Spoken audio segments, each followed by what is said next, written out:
নারীর জীবনেই এক বিশেষ সময়, প্রেগন্যান্সির 9টি মাস। নিজের শরীরে একটি প্রাণ তিলে তিলে বেড়ে ওঠার মতো অনুভূতি ভাষায় প্রকাশ করার মতো নয়।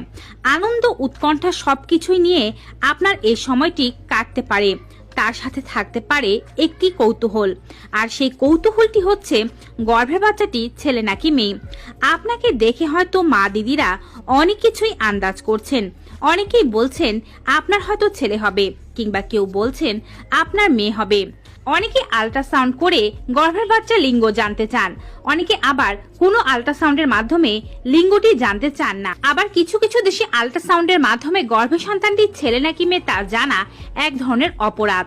তো যারা শারীরিক লক্ষণের মাধ্যমে জানতে চাচ্ছেন গর্ভের বাচ্চাটি ছেলে নাকি মেয়ে, তারা আজকের ভিডিওটি সম্পূর্ণ দেখবেন, কারণ আজকের ভিডিওতে এমন 7টি প্রধান লক্ষণ সম্পর্কে আপনাদেরকে জানাবো, যে 7টি লক্ষণ কোনো গর্ভবতী নারীর মাঝে থাকা অর্থই হচ্ছে সেই গর্ভবতী নারী পুত্র সন্তান পেটে ধারণ করছে।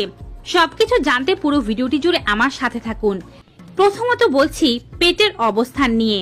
পূর্বের মানুষেরা বা ঠাকুমা পিসিমারা একটা ধারণা পোষণ করতেন, তা হচ্ছে পেটের অবস্থান দেখে তারা বলে দিতে পারতেন গর্ভের বাচ্চাটি ছেলে নাকি মেয়ে। আপনি 5ম মাসে প্রবেশ করলে আপনার পেট হালকা হালকা ভাবে বাড়তে থাকবে এবং 7ম মাস থেকে খুব দ্রুত বাড়তে শুরু করবে। যখন আপনার পেট বাড়তে শুরু করবে তখন আপনি চাইলে এই লক্ষণটি খেয়াল করতে পারেন। আপনার পেটটি কেমন দেখা যাচ্ছে? আপনার পেট কি উপরের দিকের চেয়ে নিচের দিকে বেশি ঝুলে আছে? যদি আপনার উপরের পেটের চেয়ে নিচের পেট বা তল পেট বেশি ভারী অনুভব হয়, আর এখানে আপনি বেশি ওজন অনুভব করেন, অর্থাৎ উপরের পেটের চেয়ে তল পেট বেশি ঝুলে যায়, তাহলে হতে পারে আপনার গর্ভে পুত্র সন্তান রয়েছে। আবার অপরপক্ষে বলা হয়, যদি উপরের পেটটা বেশি ফোলা থাকে বা মায়ের পেটটা তরমুজের মতো চ্যাপ্টা থাকে, তাহলে সে সমস্ত মায়েদের কন্যা সন্তান হবার সম্ভাবনা বেশি। পেটের অবস্থানের পরে বলছি ত্বকের অবস্থা বা সৌন্দর্যের কথা।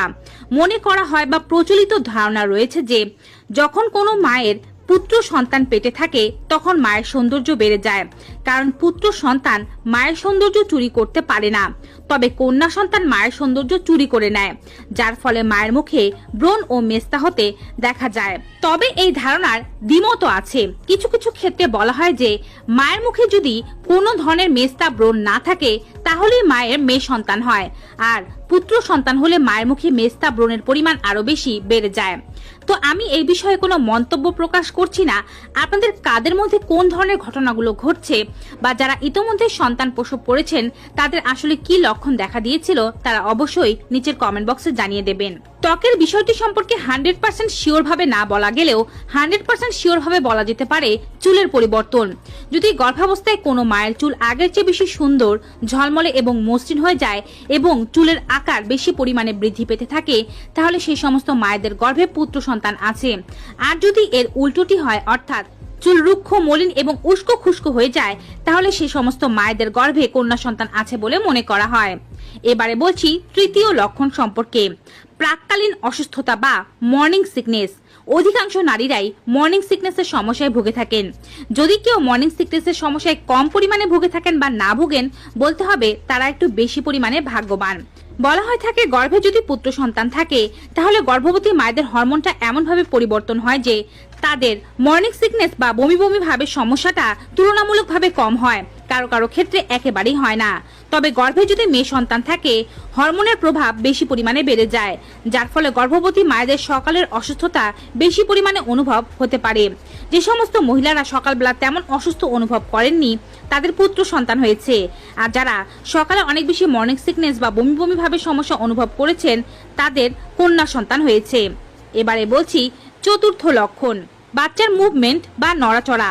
ছেলে সন্তান কম নড়াচড়া করে, কিন্তু মেয়ে সন্তান হরমোনের কারণে ছেলের তুলনায় অধিক বেশি নড়াচড়া করে, যার ফলে মায়ের পেটের আকার ও আকৃতি পরিবর্তন হতে পারে এবং কখনো সুন্দর এবং কখনো অদ্ভুত লাগতে পারে। নিশ্চয়ই আমার বলা এই কথাটি আপনারা ভালোভাবে বুঝতে পারেননি, এখন বুঝিয়ে দিচ্ছি। জন্মগতভাবে প্রত্যেকটি সন্তানই শক্তিশালী নয়।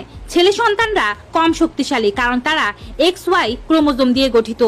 মেয়ে সন্তানরা বেশি শক্তিশালী হয় পেটের ভেতরে, কারণ তারা XX ক্রোমোজোম দিয়ে গঠিত। গর্ভের ভেতরে ছেলে সন্তানরা কম নড়াচড়া করতে পারে, তবে তারা লাথি অনেক বেশি মারে, কারণ তারা একটু চঞ্চল প্রকৃতির হয়। মেয়ে সন্তানরা গর্ভের ভেতরে অনেক বেশি নড়াচড়া করলেও তারা ছেলেদের মতো ততটা কিক মারে না। মেয়ে সন্তান পেটে থাকলে এজন্য পেটের আকার ক্ষণে ক্ষণে পরিবর্তন হয়, তবে ছেলে সন্তান পেটে থাকলে পেটের আকার ক্ষণে ক্ষণে পরিবর্তন হতে দেখা যায় না। পঞ্চম লক্ষণ, মুখের স্বাদ। মুখের স্বাদ আপনার কেমন পরিবর্তন হয়েছে? আগে আপনার কোন ধরনের খাবার খেতে ইচ্ছে করত? আগে বলতে বোঝানো হয়েছে গর্ভধারণের পূর্বে। আর এখন কোন ধরনের খাবার খেতে ইচ্ছে করছে? বলা হয়ে থাকে গর্ভে যদি পুত্র সন্তান থাকে সেই সমস্ত মহিলারা অধিক পরিমাণে টক ঝাল জাতীয় খাবার খেতে পছন্দ করে থাকেন। আর গর্ভে যদি কন্যা সন্তান থাকে সেই সমস্ত মহিলারা অধিক পরিমাণে মিষ্টান্ন জাতীয় খাবার খেতে পছন্দ করে থাকেন। তো আপনার কোন ধরনের খাবার খেতে ইচ্ছে করছে এবং আপনি কোন ধরনের সন্তান আশা করছেন তা অবশ্যই কমেন্ট বক্সে একটু জানিয়ে দেবেন। ষষ্ঠ লক্ষণ হচ্ছে স্তনের আকার। বয়সন্ধিকালে প্রত্যেকটি নারীরই স্তন বড় হতে শুরু করে এবং নারীরা খেয়াল করে থাকেন যে তাদের দুটো স্তন কিন্তু একই রকম হয় না। একটি স্তন আরেকটি স্তনের চেয়ে আলাদা কিংবা ছোট বড় হয়ে থাকে। গর্ভাবস্থায়ও এই পরিবর্তনটি দেখা যেতে পারে। যদি দেখা যায় যে আপনার ডান পাশের স্তনটি বাম পাশের স্তনের চেয়ে আকারে বেশি পরিমাণে বৃদ্ধি পেয়েছে, সেখানে সংবেদনশীলতা একটু বেশি পরিমাণে রয়েছে, তাহলে আপনি ধরে নিতে পারেন আপনার গর্ভে একটি ফুটফুটে পুত্র সন্তান আছে। যদি এর উল্টোটি হয়, অর্থাৎ ডান পাশের স্তনের চেয়ে বাম পাশের স্তন বেশি পরিমাণে ফুলে যায় এবং সেটি বেশি পরিমাণে স্পর্শকাতর হয়ে যায়, তাহলে হয়তো আপনার একটি ফুটফুটে কন্যা সন্তান হতে চলেছে। যদিও অধিকাংশ নারীরা বলে থাকেন তাদের ডান পাশের স্তনের চেয়ে বাম পাশের স্তন একটু বড়, তবে গর্ভাবস্থায় এই পরিবর্তনটি আপনি লক্ষ্য করতেই পারেন। সর্বশেষে বলছি বাচ্চার হার্ট রেটের কথা, যেটি সম্পর্কে সবাই কম বেশি জানেন।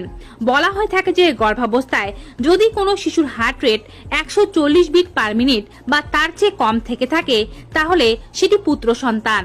কিন্তু যদি কোনো গর্ভবতী নারীর বাচ্চার হার্ট রেট 140 বিট পার মিনিটের বেশি হয়ে থাকে তাহলে সেটি একটি কন্যা সন্তান। তবে আপনি কখনোই একটি আল্ট্রাসাউন্ড রিপোর্টের মাধ্যমে এটিকে যাচাই করতে যাবেন না। অন্ততপক্ষে 2 থেকে 3টি আল্ট্রাসাউন্ড রিপোর্টের মাধ্যমে এটিকে যাচাই করার চেষ্টা করবেন যে গড়ে পড়তায় হার্টবিট কত আসছে।